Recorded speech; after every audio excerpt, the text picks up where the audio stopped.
Bed. Love. Bed. Bed. Love.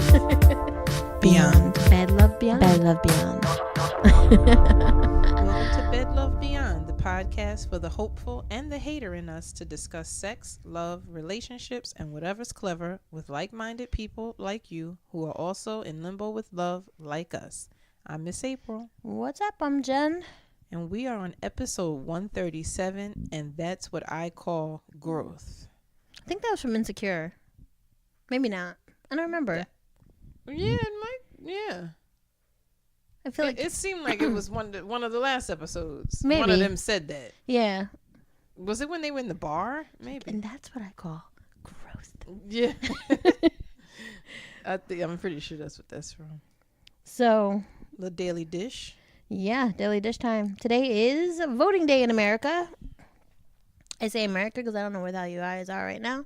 Mm-hmm. But in America, we're voting. And I'm enjoying all the...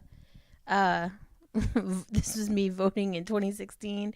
And this is me voting like a savage in 2018. Uh-huh. I'm enjoying those. I've been getting into discussions about the people who chose not to vote. Mm-hmm. I did try to get my niece to do something because she lives in Florida and they have a real big gubernatorial.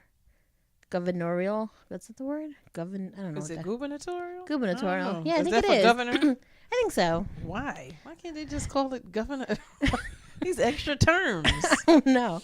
But she has that today, but she was in the hospital with her mom. So I gave her a pass. And she's like, I don't even know if I'm registered. Why should I vote? I'm like, why should you vote? Like, you're carrying a baby. You're on Medicaid. God damn it. And Andrew Gillum, he seems very. I watched him on a Daily Show. I've watched him on a couple of few other things speaking when I just happen to catch him. But I don't know. He seems smart. He seems like he's got a good plan. You don't know with anybody. Right. But I'd rather go with somebody smart that know what they're talking about, that has experience in government before. Even if he's fairly young, but. And if you haven't been to Florida, they need all the help they can get. Right. He seems dedicated to the cause, and everybody is backing him. Right. Everybody. I'd just rather vote for somebody who seem like who come at me like they have some sense. Right. Because with the president we have, the bar is dropped very low. So if you present yourself as an intelligent human being, that articulate and seem like you have some sort of education and experience in politics, I say roll with that. Also, is her name Stacey Abrams? Adams? Abrams or Adams, yeah. Is she One in Georgia? From Georgia, yeah. She would be, I think, the first, I don't know if the first female governor, but definitely the first black female governor. I know I saw Tyrese handing out pizzas. And he was like, I was handing out pizzas. He's like, this guy threw me out. I won't say what race he was. I was like, we know Tyrese. But I think I haven't seen it. It doesn't mean that they're not or that they're bad people, but I just feel like maybe they are, and I just haven't seen it. But I feel like every big person and maybe they're Republicans. I don't know. But every big person out of Atlanta, mm-hmm. Jermaine Dupri, Future, Bow Wow, I don't know, the Falcons, all of them should be speaking up for Stacey. Yeah. Ludacris. On Instagram, a lot of people are. Ciara. So I hope those people, support her also. Because they have a lot of followers and fans and, all that stuff. Oprah's knocking on doors for her. So I think that was one of the cooler things that I saw. I should have brought my water down here and I have a frog in my throat. A lot of quote unquote famous people were going door to door and being like, hey, you voting?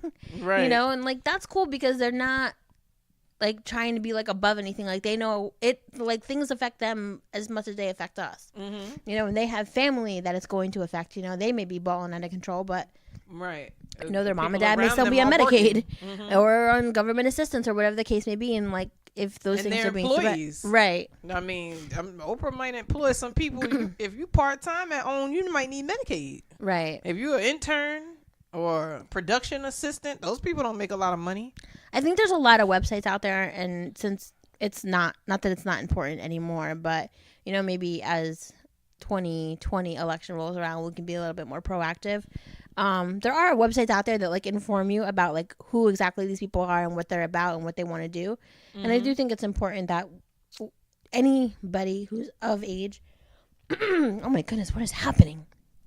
Anybody who's of age actually takes the time to like go out there. The voting took me an hour to drive to where I need to vote, but it only took me like 3 minutes, less than that. And one of those minutes was somebody making small talk, which I hate doing at butt crack early in the morning. So I think it's important. I think that people should be more proactive. And I think too, one of the main reasons to vote for Stacey is because the man she's running against, I don't remember his name, but he's the Secretary of State. He's in charge of elections, and he's finagling all kind of things to get people off the voter registry. Yeah, a lot of people from voting. A lot of people have said that there wasn't enough polls, and I think there's a number to call if you're in Georgia that if there wasn't enough polls when you went, that you can call and they'll make sure that they get them there. Right. A lot of people in New Jersey even wrote that they went to the ballot and they said, "Oh, you signed up for a mail-in ballot," and they're like, "No, I didn't. I never did. I always come here and vote." And they're like, "Oh, well, you can't vote today." Wow. So I mean, but then like people were commenting like, "No, you're supposed to get what is it called? It's like not the absentee ballot, like something they're supposed to give you there to kind of fill out, and you sign your name and then they put it in. I guess like somewhere they're gonna have to like make sure that you haven't voted twice, right? But you're still supposed to be able to vote today. So I mean, so that's one a lot reason. of shady shit going on, but yeah, and that was one of the reasons they used, that if voting is not important, this man wouldn't be going through these extremes, right, to get people that, and the people that he's targeting, these people with hyphenated last names and people with this and people with that, right, these are all minorities that he assumes is going to vote for her. So that's a lot of flim for something I mean, for people who think my vote doesn't matter, that's a lot of flim and going on for votes that don't matter. And a lot of these votes were like for the House and the Senate. So like those are the people who are going to be making a lot of the decisions for a lot of things, your like district healthcare where and you live, education, gun control, all these things that have been affecting us all year that we like talk about in and out. And they're the people who vote for the people who are trying to pass these bills for this. They're the ones who have to vote for that, and they're also the ones that they could stay there for years. There's no term limit for a senator. So if you out there voting, I'm not an expert on politics, but if you're out there voting for things that's the opposite of what your, the people who voted for you, like the majority of your base, if that's not what they want you to vote for, and you're out there voting for it, you could be voted out. So, it's not like president, you only serve 2 terms. You may not be old now, or you may not have children now, or you may not have anything that you feel like affects what's happening currently, but eventually you will, and these people may still be in term, or like their legacy will kind of continue to grow, and then we're just gonna be fucked. Yeah, I mean, and if you have no kids now, you're a young single person, right? Here's an example: you have no kids, you're young, you're single, you're maybe 25, still living with mom and dad. But when you move out, if you want to be a homeowner, you want to move somewhere that's safe, and possibly if you want to start a family, maybe not, but you want to live in a safe neighborhood. Safe neighborhoods, safe districts with money, that goes by how well the students perform, how well the schools are. Right. If you live in an area that doesn't have good schools, chances are the area is probably not that great. Your taxes are probably low, but then you have to move out of there if you want to have children, because you want your children in good public schools, or you have to pay for private school. So you want to live in an area that's dedicated, or you want to have representatives in areas, especially if it's an area where you live or want to raise a family, that's representing the education in that town and trying to get funding in and trying to do the right thing by the kids, because good schools mean good neighborhoods. Right. If you want to live in a good neighborhood, you want your taxes to you're going to pay high property taxes or moderate to high property taxes. You want them to go to police. You want them to go to schools. You want them to go to cleaning the streets. You got to make sure you're voting for people that's in line with that. So it affects you. And if no not, matter how you look at it. there's always Canada. I don't know. I'm really still like really in love with Montreal. It's been a year since my trip. I need to go back. So I voted. April voted. Butt ass early this morning, and then somebody tagged me this morning. I think it might have been Superfan Sam. But our boyfriend was voted sexiest man alive Idris by People magazine. And Idrisy is an adjective we use. I don't know. We may have used it on one of the episodes, but if you're Idrisy, well, you guys you're get good it. to go. Yeah. Yeah. You're handsome and chocolatey, and you got swag, and you got BDE, and So that apparently stuff. the article says that he said he was like, come on, no way, really?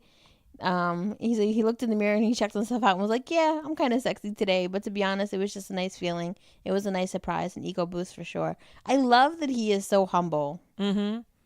And it's a lot of like I've read all the time. So many people who people consider like gorgeous and hot and sexiest person on the planet do not see that in themselves. They don't see it, and I genuinely believe them. Right. Like, I believe you can feel like you're attractive without feeling like you're the most attractive man on the planet. Like, it doesn't mean he necessarily thinks he's ugly. Right. But it doesn't mean he thinks I'm the sexiest man alive either. So, I know. people assume these people are walking around with their head in the clouds looking at themselves the same way you look at them, but they don't. So that is nice, because he could have said, I know. Right. But he didn't. He's like, and you may not believe him. And I read something that said that he's only like the second or third African American male to ever get the honor, I guess. I'm sure Denzel's probably the other one. Yeah, for sure. That was, the baby boomers. My mom's friend has a picture of Denzel on her wall. The Rock and Denzel. Oh. He's the third. Go ahead. Denzel first, 96. Dwayne The Rock Johnson, 2016. And Idris. Oh, Idris really deserves it, and he's in good company. So I can see how those other two men would be the one, too. yeah. Denzel's another one. He's so with fame. Like, he doesn't even subscribe at all to being famous. Like, you could just tell. You watch him in interviews and stuff, he is just like a regular guy, like genuinely regular. Like, he just talks regular. He is not Hollywood at all. I don't know about on movie sets and all that, but just... You never really hear anything about him going postal or anything like that. Right, but when you see him in any interview I've ever seen him in my entire life, I've never seen him come off cocky. He never goes Hollywood. I've never seen it. I mean, maybe he's had his moments when he was younger or when he was first getting famous. I don't know, but I've never seen Denzel go Hollywood ever. So, kudos to them. So, also exciting news, we are now friends with Audible. So, Yay. April usually is more of an avid reader than I am. I am an avid listener, though. So Audible has decided to link up with us and is offering our listeners a free Audible book. If you go to www.audibletrial.com/bedlovebeyond, and again, it's audibletrial.com/bedlovebeyond, the whole word. I'm trying to think what I've listened from Audible. One I would definitely recommend listening to is Trevor Noah's Born a Crime. Yes. That was extremely awesome. He's reading in his own voice. He's pronouncing the Kosa and Afrikaans words. So I was guessing as I was reading it, but I listened to it. You can hear him pronounce. I'm like, oh, that's how you pronounce that. It's awesome to hear him read it. It's really awesome to hear him read it. It's an awesome book. I would really recommend listening to that, especially if you watch him on The Daily Show. Listen to him already. Watch him anyway. And what is it called again? Born a Crime. Born a Crime. And they're making that into a movie, right? Mm-hmm. All right. So maybe if you guys want to... Lupita Nyong'o is going to play his mom, right? Mm-hmm. So if you guys want to check that out this weekend, maybe you go to audibletrial.com/bedlovebeyond and let us know what you think of it. I thought that I downloaded that book, but I did not. Okay. I have to get my subscription back up. So I've literally enjoyed Audible because I work from home and I don't have time to read. So I would like listen while I typed. Mm-hmm. Or if you're driving, sometimes you Yeah. listen in the car. If you have a job where you drive a lot and you really want to like read something and don't have time, listen to it. Like some books are worth the like.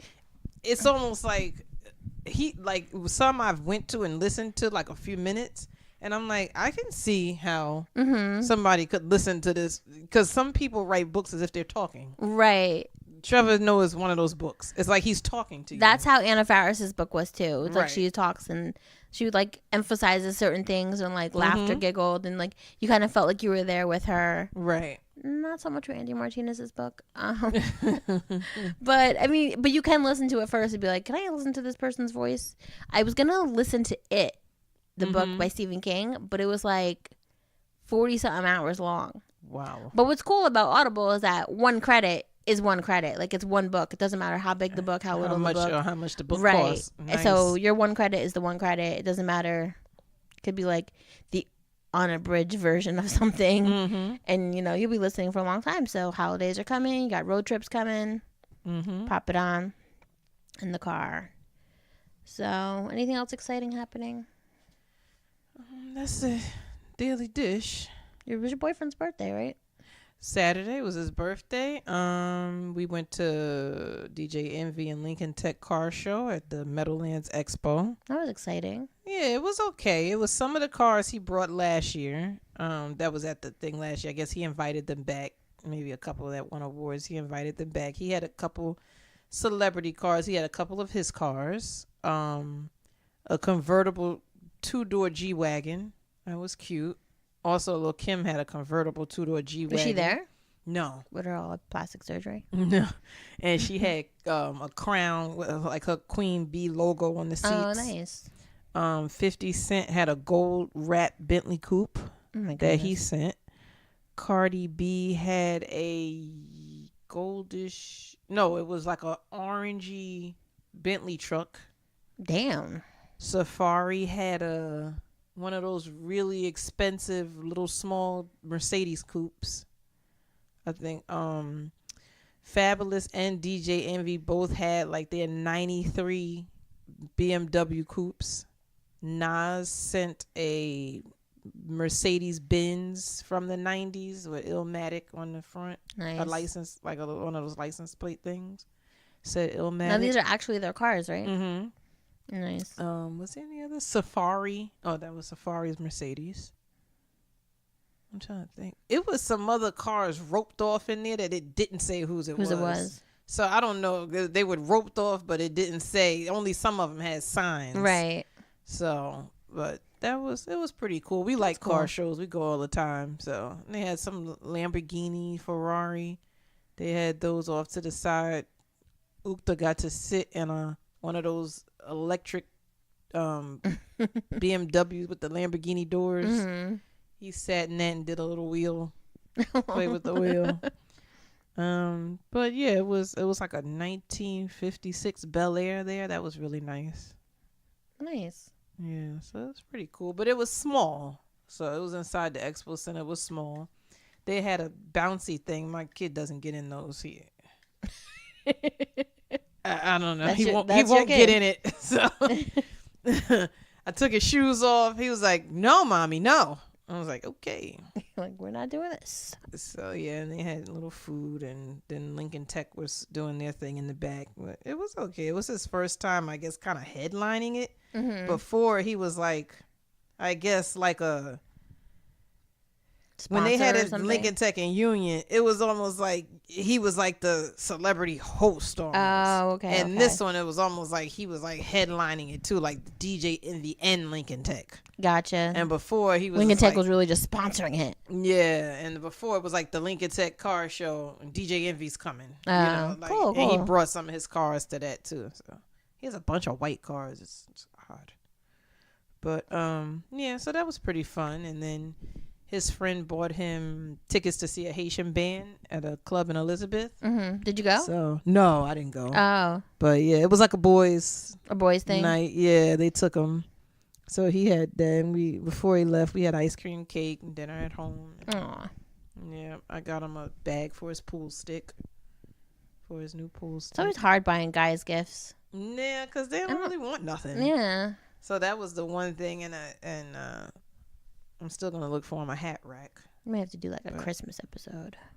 Yeah. What to get these fuckers for Christmas or holidays. Because I don't know. Because I'll go get you some drawers and socks in a minute. Because that's what your ass need.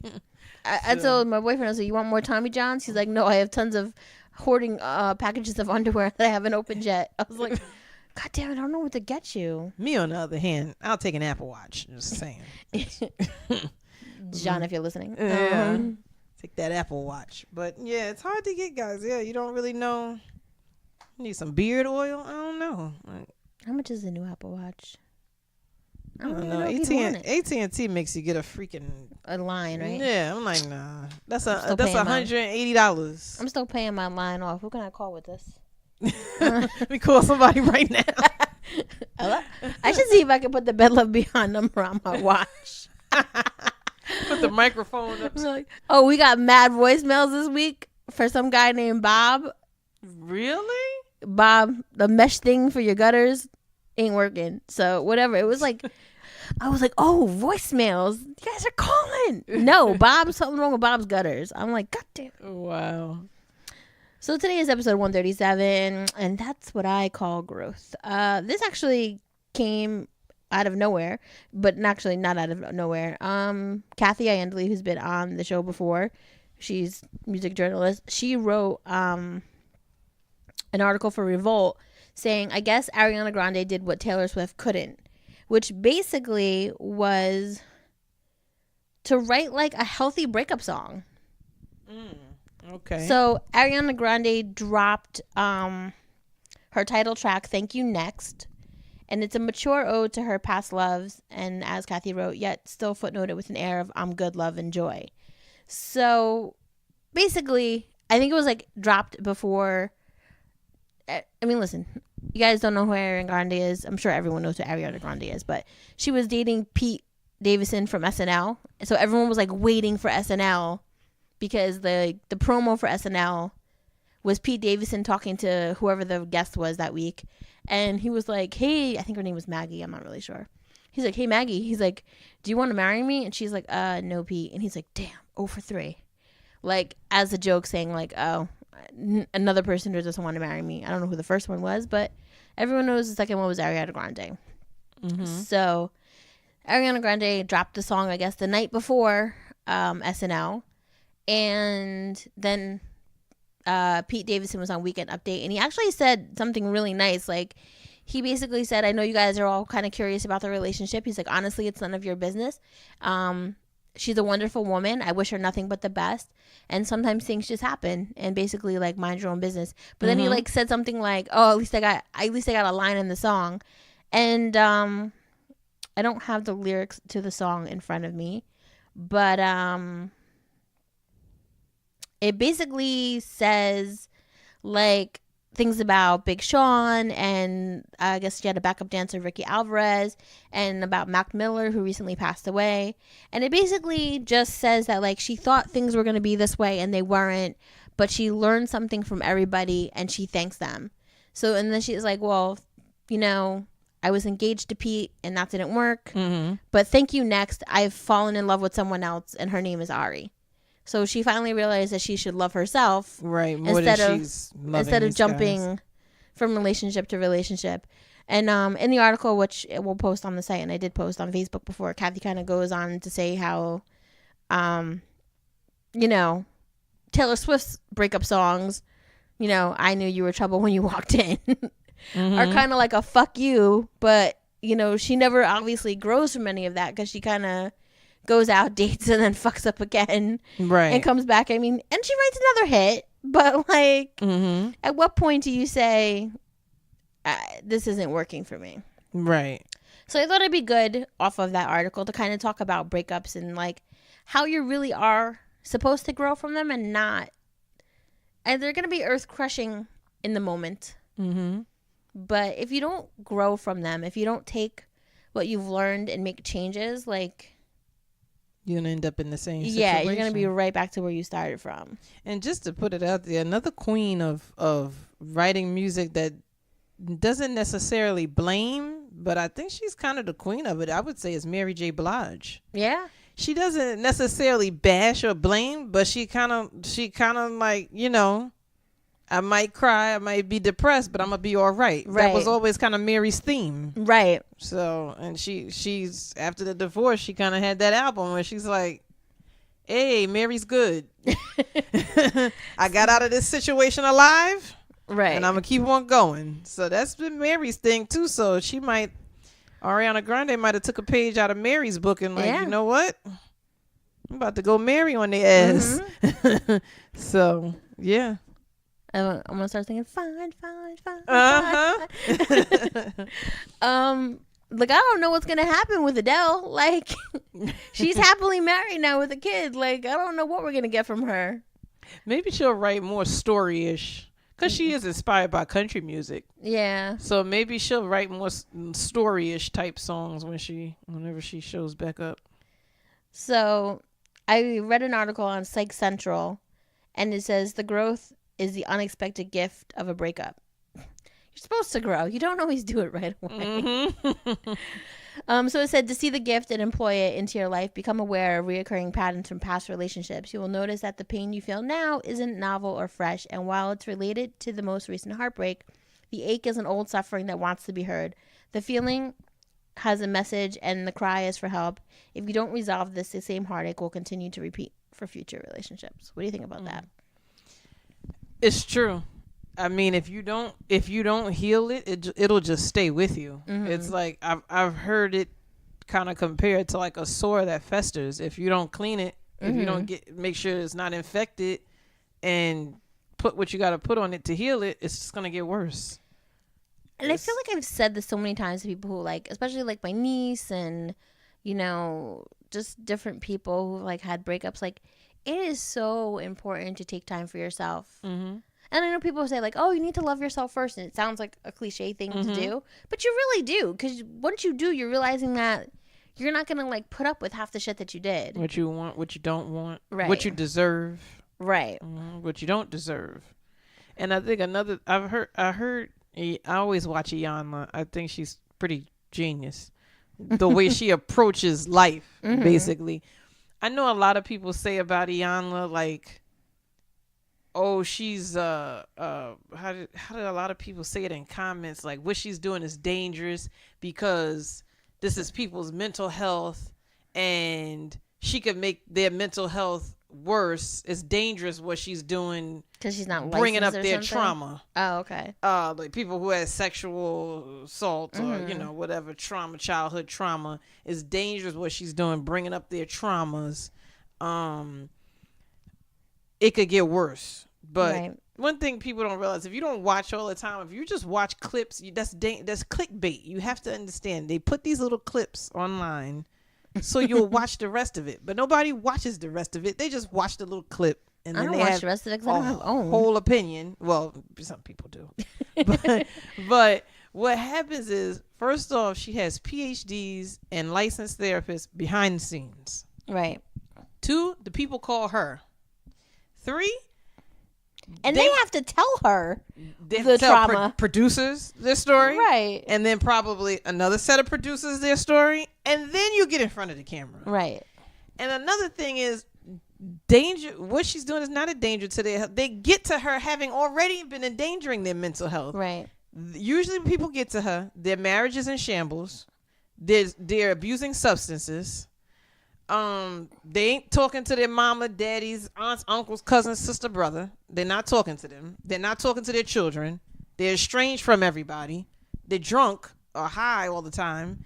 So they've tried to commit suicide. Mm. These people life is already in shambles. Right. What more can she do? So, anywho, a little tidbit on Iyanla. Anywho, she said to this wife, I think he was a football player, I think, that she's married to this guy. She said, everything he did wrong in the relationship, you did it with him. Mm-hmm. And I was like, yo, that's true. Mm-hmm. If somebody says to you, you can't go out with your friends anymore. and you stop going out with your friends. Well, you fucking up your life too, Right. because you did it. Like, you can't say, oh, he made me stop going out with my friends. No, he told you to stop going out with your friends, and you listened. Right.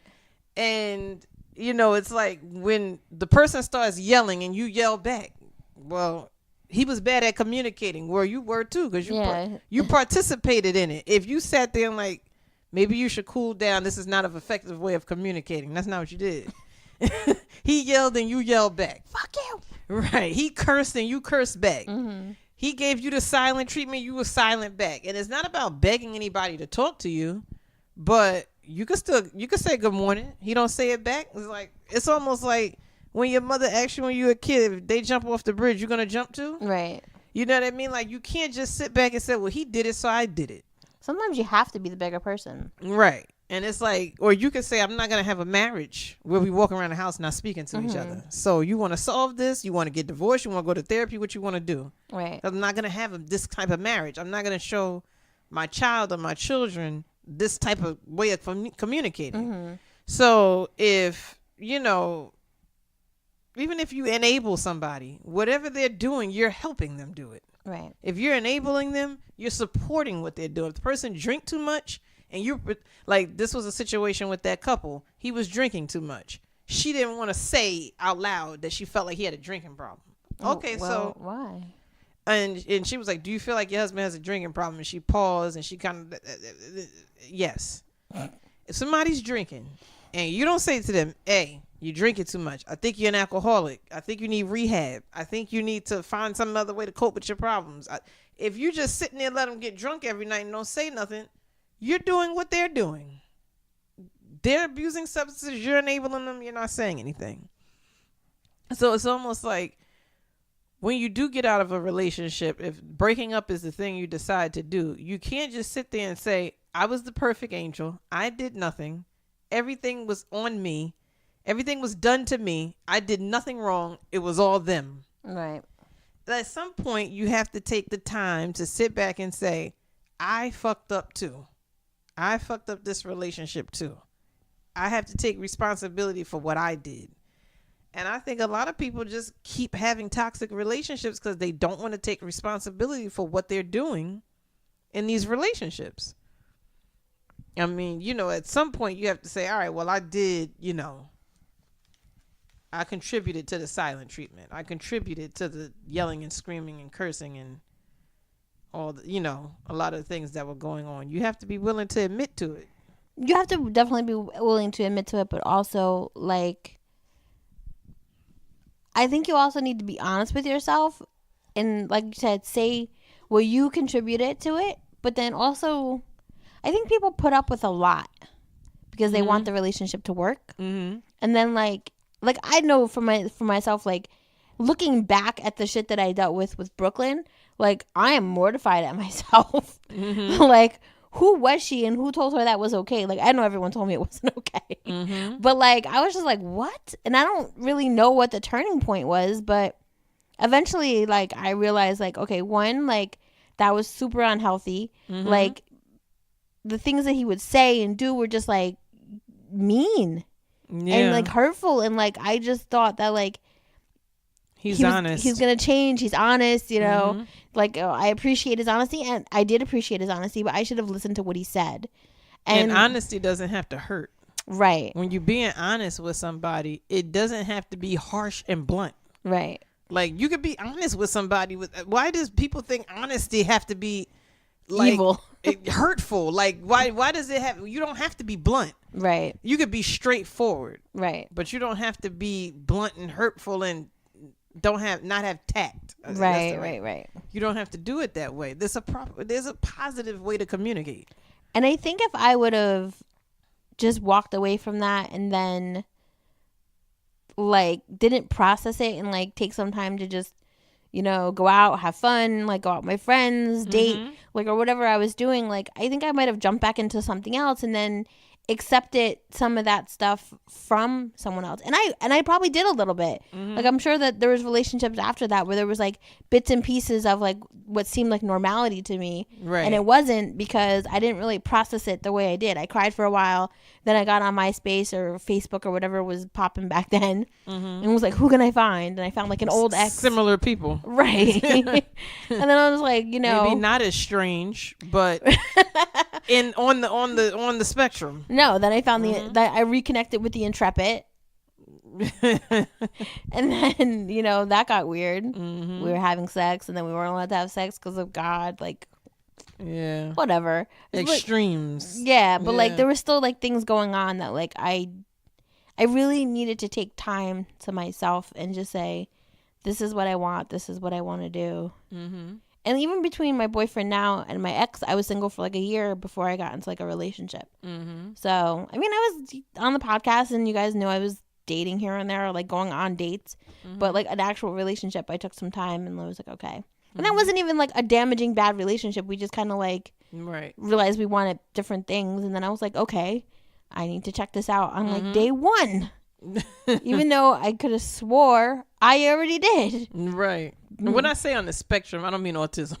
I mean on the spectrum of strange, odd things, and on the shithead like, spectrum. You're right. Blunt asshole moves that's like considered honesty, because okay, you're saying how you feel, but you're saying it in a negative way. Right. Yeah. You'd be like, oh. And sometimes he just makes shit up just to be mean. Yeah. I want to fuck your friend. What? I called her. I was like, he wants to fuck you. She's like, get him out of your fucking house. She's like, he's fucking crazy. I was like, I know. Yeah. And I was like, gotta let you go. He's still here. But yeah, it's also too when you have people that they don't want to acknowledge that it was an unhealthy relationship, right? And it's just like it's something that sort of happened. Right. But it was unhealthy though. And they don't like, well, no, you know, and then I don't know, people feel such a strong need to defend everything. And it's okay to just say, yeah, that was a fucking strange, unhealthy little period of time there. Like, and it's so hard sometimes for people to admit that something was an unhealthy situation and they stayed in it. I guess they think it makes them look bad. But it really doesn't. Everybody's been in that situation where you held on to that one string of hope that this person would use that one good quality you found in them and make it 10 other good qualities, and they don't. They just, you know, but some people take one good quality and hold on to it for dear life, and I'm sorry, but it doesn't multiply into more. Right. Some people just got that one good quality, and that's all, and you know, maybe they have other qualities, but they may not ever come out. And I think sometimes when you're in this situation, I even talk to my friends who are like in relationships and like bad shit's going on. I'm just like, do you not see all these situations? Like, is this what you want? Like, yeah. Like, the end goal isn't even what you want. Like, my one friend was like supposed to get married, and I think he called off the whole wedding, but like then he's over here like buying car parts and cars and shit, and I'll be like, I'm just like, yo, I don't know what goes on in your house, and maybe it's none of my business, but there's a part of me that would be like, we were supposed to get married, and now you over here like spending money on other things. Like, right? Why on your head is that okay? What's the problem? Like, just because you don't want to be alone? I'm just speculating, you know, like whatever it is, and like, but let's say that relationship were to end. You have to process all that. You can't just jump back into something else, because you need to make sure that it never happens again. Right. And you don't have to be super sad. Like, you don't have to be like, there's the bridge I'm going to jump off. All down in dumps about it. It's not that deep. It didn't work. And it didn't work for a reason. You know, like, there's a reason why things don't work. And sometimes people are like, oh, it was supposed to be. It was meant to be. And like, there's a real reason why things don't work. And you just have to let them be. Right. Look at Brooklyn. He's married with a kid. I don't think he's a good husband or father. Like, that's what I would have forced into my life. Right. Like, that's crazy. Or people assume I put in all this work and all this time into this person, so it's owed to me. It was supposed to be like, right. We were supposed to get married because I put in 5 years, 3 days and 15 hours And I'm like, but damn, what you do, a prison sentence? Like some people actually say that, like for 5 years, 3 days, and 26 hours. Like, and I'm just like, okay, well, 26 hours, that'd be 6 days, 6 years. Anyway, not the point. The point is, people literally sit up there and tell you the time that they spent with somebody, and I'm like, that ain't make them your husband, boo boo. Yeah. Like, that was just the time. Some people are here for a reason and a season, and they're gone. And you should be able to walk away from the situation and at least know what you don't want again. Right. Mm-hmm. Like, I know that one of the things I hated most about relationships that I was in the past was not knowing where the person was and not being able to get a hold of the person. Mm-hmm. Like, them not being able to communicate with me. And I thought that was like a terrible thing. Like, and it builds like an anxiety in people. Mm-hmm. So, well, me. But like, you know, I'm sure there's other people that yeah. Like, you know, like, I don't know, is he dead? Is he alive? Like, Mm-hmm. you know, is he coming home? Does he want dinner? Like, what the fuck's happening? Right. You know, and I knew that, like, in my last 2 relationships, I was like, I'm not standing for any of that. Mm-hmm. And sure enough, like, they were both decent dudes. Well, still. And like, Mm-hmm. I can pick up the phone and call, and if I don't get an answer immediately, you know, I'll get a call back like within 20 minutes. Like, oh, I missed your call. What's going on? Where are you? What do you need? Or if I call my boyfriend during the day, even butt dialing by accident, what happened? What? I'm like, calm down. Right. I needed an immediate answer. No one's dying. But I've never liked those gaps in communication. No. Where somebody feels like, or like I was like a serial dater. So it was never so much a relationship, but it's like we're seeing each other. Right. We're not exclusive, but I'm not seeing anybody. I don't know. It's always like, I don't know what you're doing. Right. But if you have a guy telling you, I'm coming over Friday night. Right. And it's Saturday morning. And you... and you ain't heard from him. You like, doze off and wake up 8 o'clock the next morning. No text, no call. Right, like, this ain't gonna work. Yeah, I don't do those gaps and or no call, no show. You do that at work, you fired. Or let's say you start dating somebody, and you know he's like mad cheap when you go out to restaurants. Mm-hmm. Like, I ain't got no money. What? Why you here, bruh? Like, I'm not saying you need to pay all the time, but we could have ordered a pizza. Right, like, yeah, that's my thing. If you don't have money and you say it from the beginning, I'm like, all right, we could go to get some Chinese food. Right. Then. Like, we don't need to be at Olive Garden spending $50. Right. We could have ordered a pizza and stayed at home. We don't have to go out. Like, but you need to be able to know that next time, the first flag or little symbol or like millisecond of any of that shimmering, you're fucking running away. Mm-hmm. Don't do it again. You gotta grow from it. So, and you have to be like strong in it. Like, yeah, just as strong. I don't care how big his dick is. I don't care how cute, it is. Right. And I think it's strong. Like, I've been seeing a lot of articles, and basically what they all say. I should have linked one. I didn't see them recently, but basically what they all say is women need to stop subscribing to this like Superwoman, Wonder Woman myth that gets shoved down our throats from when we kids. Our parents, aunts, uncles, friends, cousins, whoever may not know they're shoving it down our throats, but society, family, everybody shoves it down your throat that you have to be ride or die. You got to stick with this man because that's what men do. You have to stay strong and stay by him, and that's what, that's how men are. And like, women get fed this poison their entire life, and men don't. Right. I like, sometimes you'll hear men get praise if they stayed with a woman because she was sick through her sickness, or people that's been married 30, 40, 50 years. Oh, he's a good man. Clap, clap, clap. They've been married 50 years. Clap, clap, clap. Like, you might hear, but you never hear, let a woman cheat on a man. You will not hear nobody saying to him, you need to stay with that woman. You need to stay with her. That's how women are. That's what women do. Or she just had a little setback. Right. Or it was a mistake. Or she just made the one bad decision. People are going to be like, you can find you another good woman. Like, nobody's going to tell a man he should stay with that woman because he doesn't want to be old and alone. Nobody's going to tell him that. Nobody's going to tell that man he need to stay with the woman because he getting older and he wants kids. Nobody's going to tell him that. They're going to say, leave her ass. Yeah. And women get it shoved down their throat. You have to be ride or die. You got to stick by your man. Fuck that.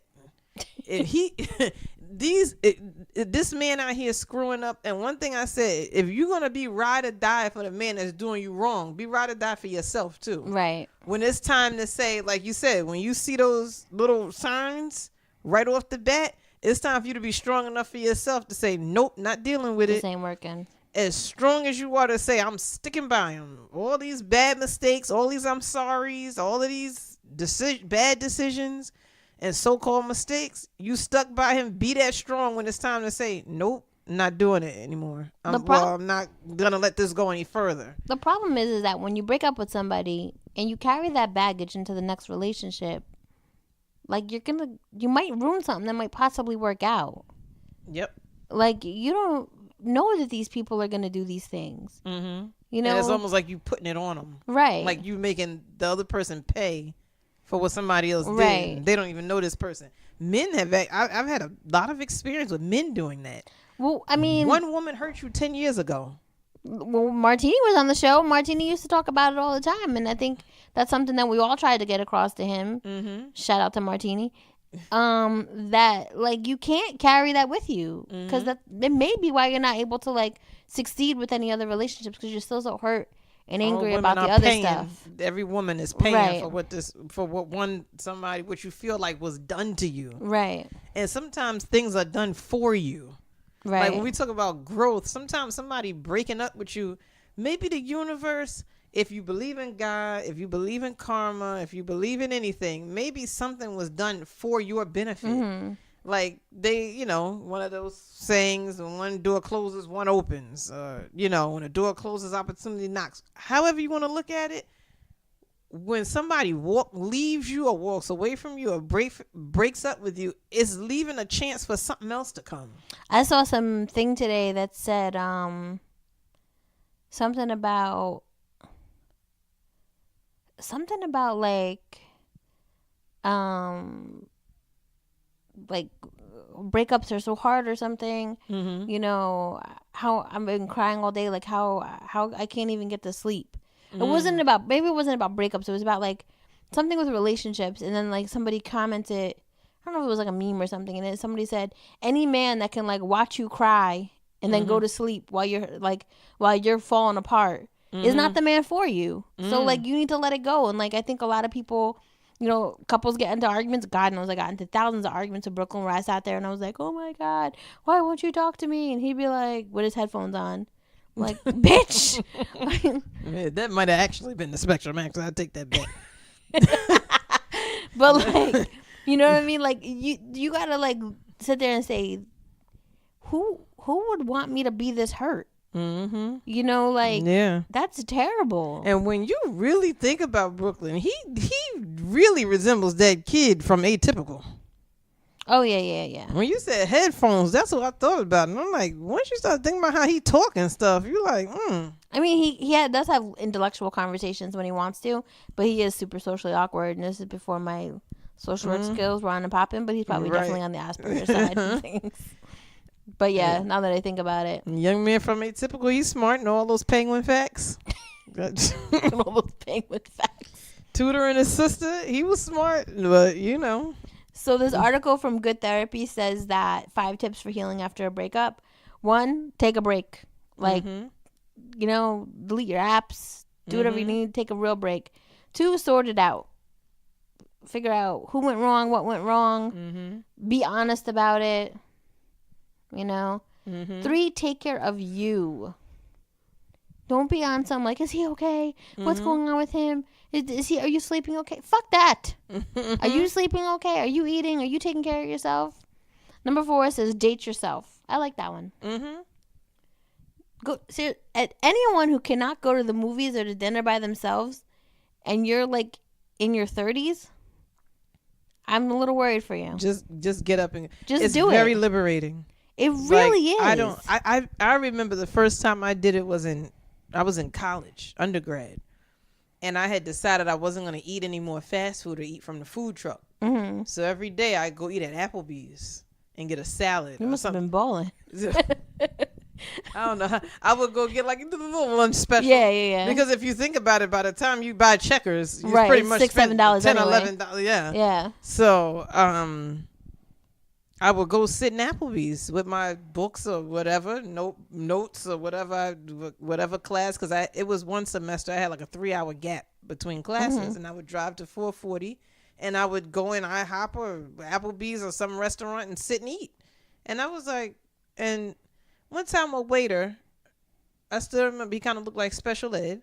He came over and he goes, not as cute as Special Ed, but you know. Special Ed the rapper, not saying. Yeah.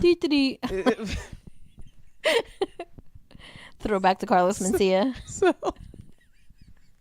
he goes, "Oh, you by yourself? Oh, Ew." And I was just like, "Yeah, I'm good." Like, and I wasn't the least. And usually, and at that age, things like that would embarrass me. I wasn't the least bit embarrassed. I'm like, "Yeah, I'm fine. I'm sitting here eating and minding my damn business." And looking at my notes for class. Yo, you don't know how many times I've wanted like legit diner breakfast, and I'd be like, "Fuck this! I'm going to sit at the diner. I want a freaking egg sunny side up with some bacon, and nobody's around to go. I'm just going." Right. I've been to I would go to matinees by myself, sit there with my popcorn and soda in my own little world. Fine. You don't talk to people at the movies anyway. Right. And I know women older. I know a woman in her 50s from work that said I would absolutely not go to sit at a bar, movies, anything by myself.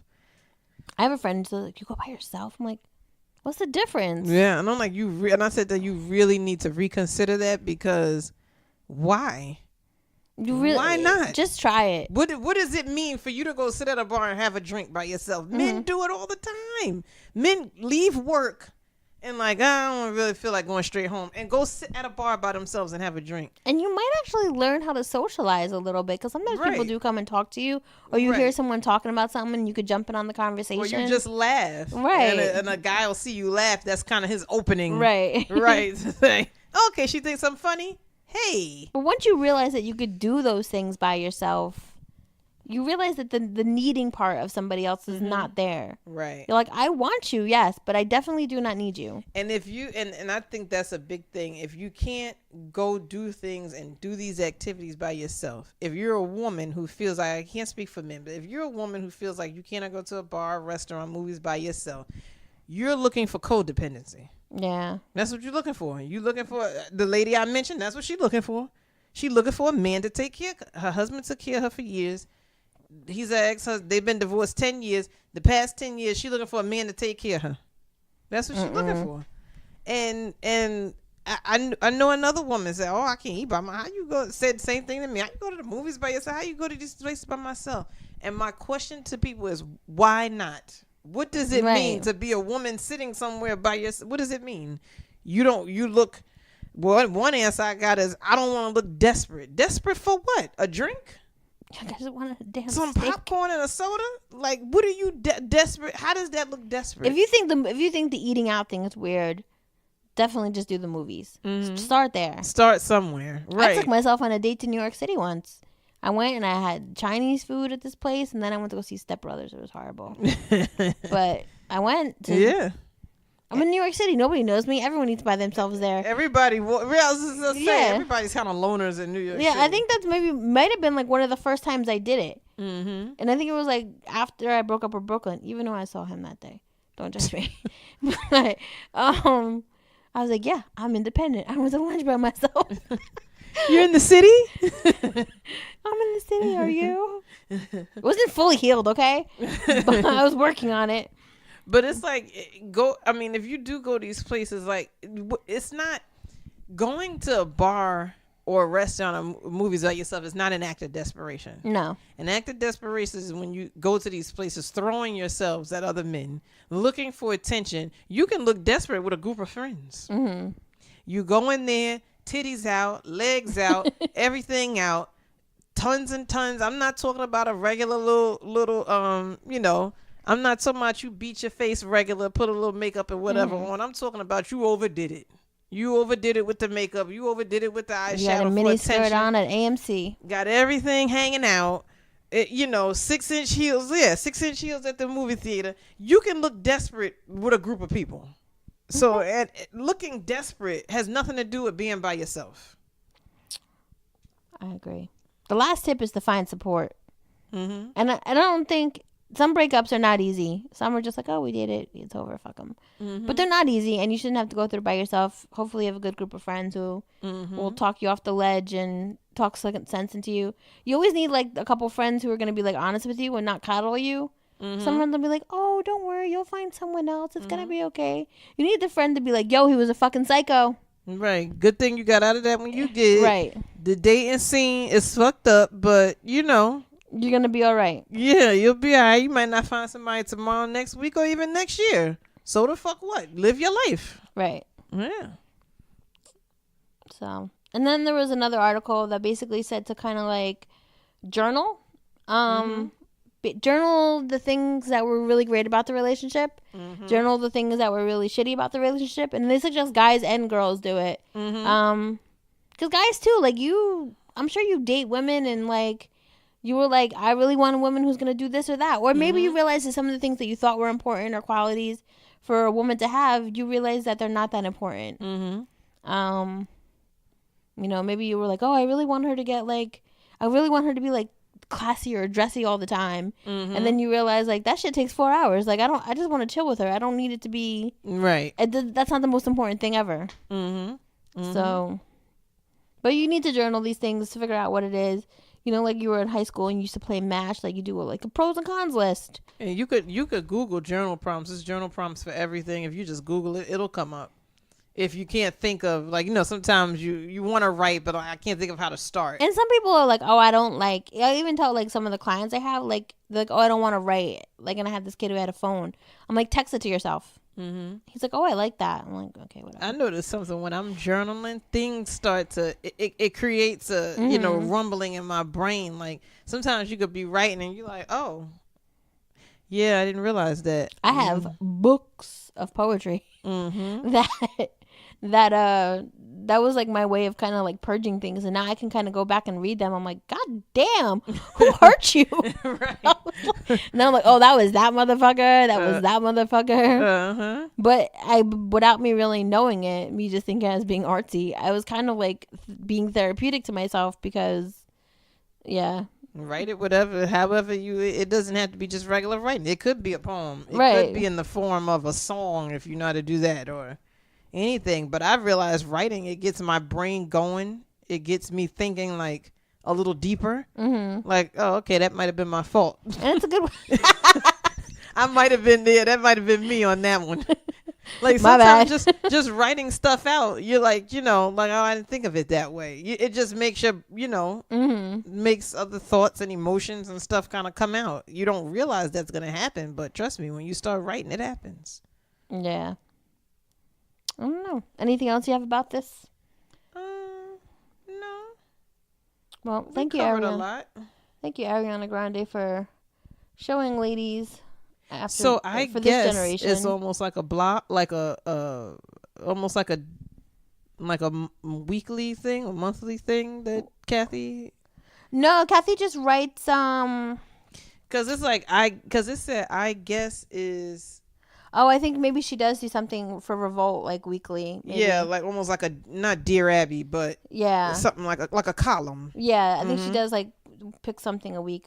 Right now she's working on her book, which should be really interesting. We might have come for that. So I'm just so I can read the lyrics real quick for the Ariana Grande thing. It says, I thought I'd end up with Sean, but he wasn't a match. Wrote some songs about Ricky. Now I listen and laugh. Even almost got married, and for Pete, I'm so thankful. I wish I could say thank you to Malcolm because he was an angel. One taught me love, one taught me patience, one taught me pain. Now I'm so amazing. I've loved, I've lost, but that's not what I see. So look what I've got. Look what you taught me. And for that, I say thank you next. Thank you next. Thank you next. I'm so fucking grateful for my ex. Interesting. Spend more time with my friends. Ain't worried about nothing. Plus, I met someone. We're having better discussions. I know what they say. I move on too fast. But this one's going to last because her name is Ari. And I'm so good with that. So good with that. And then she says, she taught me love. She taught me patience. How she handles pain. That shit is amazing. I've loved and I lost, but that's not what I see because look what I found. Ain't no need for searching, and for that I say thank you next. So, there's more to her song. You guys can download it on iTunes or Google Play Music after you listen to this podcast. Or Spotify, I'm sure it's on there. But it's for a millennial. I'm going to say that because, yes, Mary definitely did do it in our generation. But for a millennial, it's a mature way to kind of process things, and it's better than being on some, fuck you, look what you made me do, Taylor Swift, I bust your windows out the car type shit. But yeah, just try to grow from shit. Yes. Absolutely. Everything is part of the growing process. Everything that upsets you, everything that disappoints you, everything that knocks you down. When you feel, that something that you had an opportunity and you didn't get it, something better is always in store for you. If you live a positive life and you're good to other people, and you put good energy out there, it's gonna come back to you. You get what you put out there. So if a relationship is over, or something you thought was going to turn into a relationship is over, or marriage is over, it's something else better out there for you. If that's what you're putting out there in the universe, that's how it's going to come back to you. So. Well, thank you for joining us again today, and you can find us at bedlovebeyond.com, and we are on Podbean and Google Play Music and iTunes and Spotify and everywhere. Everywhere, really. If you have a topic that you want to discuss, or you have any feedback on this, write us at bedlovebeyond@gmail.com. You can call or text us now that Bob has got his gutter problem fixed at 201-862-8-BED. That's 201-862-8233. And April is at Miss April Speaks on Instagram and Twitter, and A Truth Complex on WordPress and Facebook. And also, again, if you have any interest in checking out that Audible book, go to www.audibletrial.com/bedlovebeyond, and we will see you next week with other fun and amazing things. Peace.